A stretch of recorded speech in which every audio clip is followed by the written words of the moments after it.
disciplining them. No, don't do this. Like you're leaving your child moving, right? This is something very good. Leave your child to move like this until it reaches a very dangerous level, right? That affects the others. Then you start, yes, controlling him in a good way. But if you ask him, okay, come and sit here and to behave like you, this is not good. It's the first 7 years. The second 7 years, you start disciplining them. You start introducing the concept of halal and haram, right? You start introducing these things to the children. The last 7 years, right? You deal with them as your brothers. As if they are adults, as if they are, yes. Deal with them as your brothers, as your friends, not as your children, because you're always trying to protect them. Right? So when you go home, tell your father, have you heard the lecture?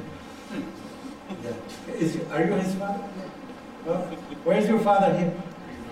You are here, so you are in trouble now. So next time don't bring your children with you. They will tell you, remember what Mamdouh said. So, anyway, so the last 7 years says you deal with them as friends or as your brothers. Give them some respect. After that, leave them alone. Don't worry about that. They become very mature people. This is said by Ali ibn Abi Talib. See the impact of living in the house of the Prophet. He is brought up by, who is his teacher? The Prophet. And who is the teacher of Muhammad? Allah subhanahu wa ta'ala. So this is unique. You don't find human beings like this. You don't find human beings saying something like this now. Yes. Because of they are away from the divine element or the divine source. Okay, here are some examples that I gave you, but let's get into why you invited me here. I think the main reason that is you wanted to make Islamic schools, you have some problem here, right? In raising your kids, and you don't find the school that you are dreaming of. Let's begin with some questions. I got some questions in the email that if you prefer that you share your question with me. And it is a discussion. I don't have a magic hand and I don't have the right answer in my hand. I will give you my experience and it's not necessarily good. Yes. Yes, please. Can you repeat the question once? So the question is, please go ahead and ask me. I have a list of questions. So the question is, go ahead, and if you have some question, and please be merciful to other brothers and sisters. If you ask one question, don't ask another. Give the other. Yes. Yes. I think he raises it. And he is Ibn Abbas. One time I had a lecture it was somewhere in New York. So there were some Muslims and some non-Muslims there. It was in a university. So there was a lady, and I found later on that she was one of my students in a distance education courses. And she brought her grandchild. He was 9 years old. So I was trying to have some fun with him in front of the Muslims and non-Muslims. And he said that, okay, what do you think? His name is Ibrahim, and my name is Mamdouh. I said that my name is Mamdouh, and your name is Ibrahim. Who do you think that it's a better name? He said, of course, Ibrahim. I said, why is that? He said, that he told me, don't you read the Quran? Don't you know how many times my name is mentioned in the Quran? Yes. And I wanted to explore this in front of the non-Muslims to show them the impact of Islam on children. So I started teaching him, and I encouraged him. Yes. He said, what did Ibrahim do? He said that he's one of the messengers of Allah, and he is the one who rebuilt the Kaaba with his son, Ismail alayhi salam. And so he rebuilt it. I asked him, was the Kaaba there before that? He said, yes. He said, how did you know this? He said, it's in the Quran. إِذْ يَرْفَعُ إِبْرَاهِيمُ الْقَوَاعِدَ مِنَ الْبَيْتِ. So he was explaining to me that it's rebuilt. And he said that it is the first house on the earth, right, for worshipping Allah. How did you get this? He said, إِنَّ أَوَّلَ بَيْتٍ لِلنَّاسِ الَّذِي بِبَكَّةَ مُبَارَكٍ. So he gave me the verse. So when I finished, I said that if you know any Christian child in the world who knows knowledge about his religion like this one, I'm willing to sign a check for 5,000 whatever dollars. No answer. You see Islam, you see when you raise your kids to this wonderful religion. So it's really, really a very important thing. And you can do it at home. And we will come to this even before they go to school. Even while they are at school, you need to spend some time with your kids to teach them. We'll begin with Ibn Abbas and we'll end with Abu Abbas and Abu Abdullah. So we'll begin with Ibn Abbas. That's a quick question. What about from the perspective of a Would you teacher? please raise your voice because no microphone, otherwise I have to repeat. From the perspective of a teacher, and you know, as a teacher, you're given certain standards. You have to teach this way. You have to say this. You have to do this. What is your role? Because it's kind of your conscience knows what the right from wrong, even though your boss is telling you have to do this. What do you mean? You have to give me Like, for solid example, example. the kids have to sit down. They have to be Oh, quiet. yeah. They have to write. Every time you tell the child, sit down, his smartness comes lower. You have to give it the opportunity to enjoy it in the first 7 years. And the more the children, they learn very, very, very quickly. Very quickly.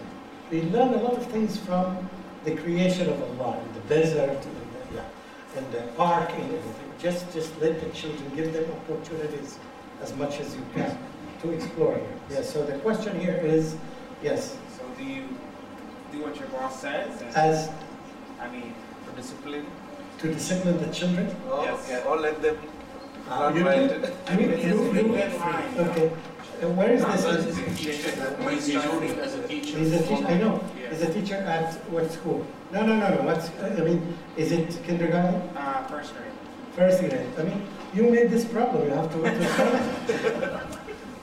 Why would you be a first grade teacher?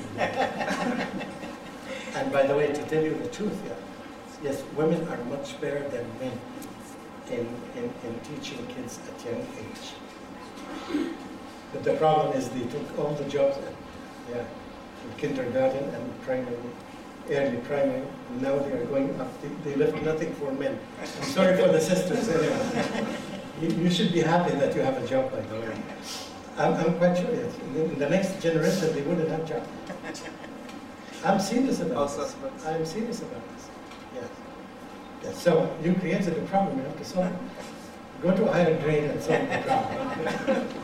I would, if I am a teacher and this is the only thing, I would make most of my teaching outside the classroom. If you can do this. Okay, now I like this one. Please speak up.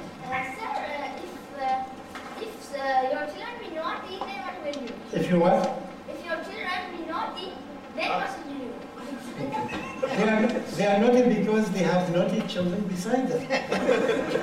And if they didn't go to the school at early age, they will not find them. Yeah. Anyway, I'm sorry for you, but I think Yes, his son. One of his sons. There's another one? No, one of his sons. This is your father. So now let me ask your father. Do you classify your son as a naughty boy? No, he's not. No, he's not. MashaAllah. Alhamdulillah. May Allah bless you. What's your good name? Abdurrahman. Okay, let's get to your father. Sheikh, now we are living in this environment where we are used to this system of children being put in the early age.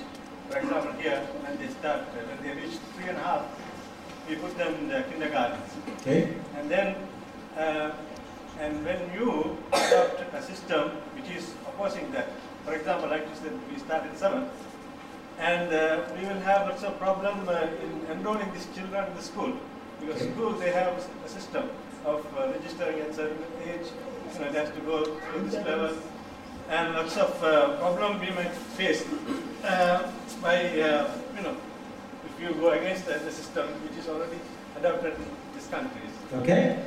So what is the alternative?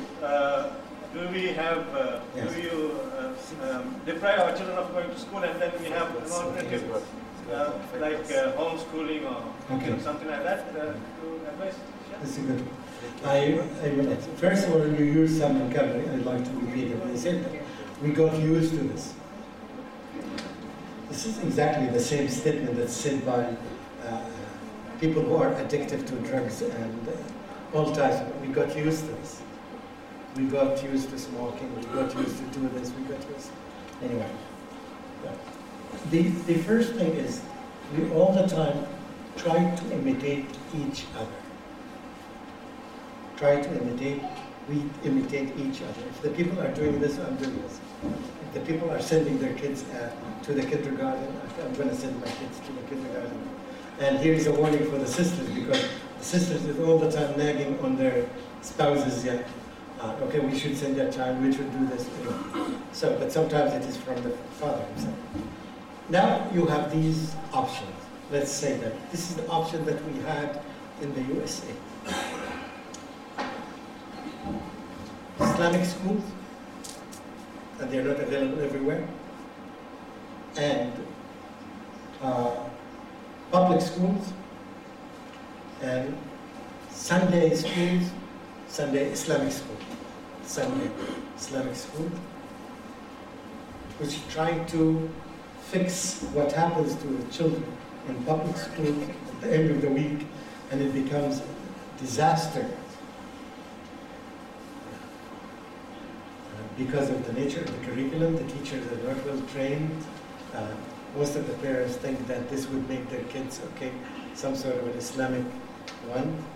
Anyway, and because all the people in the world want to get their children to be, complete this one. All the people in the world want their kids to graduate as doctors and engineers. And the leftover for teachers, and I am one of the leftovers. Yeah. And if those smart guys go to be doctors and engineers, the bad guys go to be teachers. The unsmart ones go to be teachers, and the result is that you lose the next generation, and so on and so forth. That's what's happening. Exactly.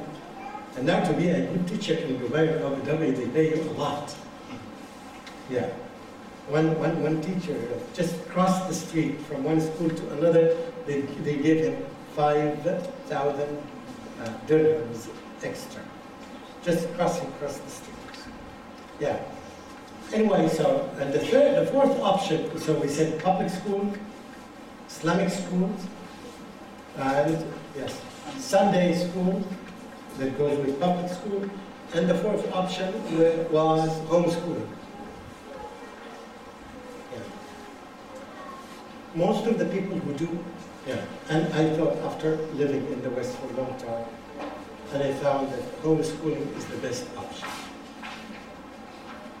Parents become very worried about, the future of their kids. They will not be able to communicate with the rest of the people. They wouldn't be as eloquent as others. And when you apply this to the Prophet Muhammad sallallahu 100% is against that. Yeah. And they start. Homeschooling was the best option. Even in some cases, was better than Islamic schools in the USA. For many reasons, and I want to mention all of them. One of the reasons is that, again, the leftover of the Muslims has become teachers, Muslim teachers. So the teachers in the school, the Islamic school, are not well qualified. The difference between them and the teachers in public schools, at least in terms of quality, is 20 years or 25 years. The other ones are more qualified, they have more equipment, they can affect the children.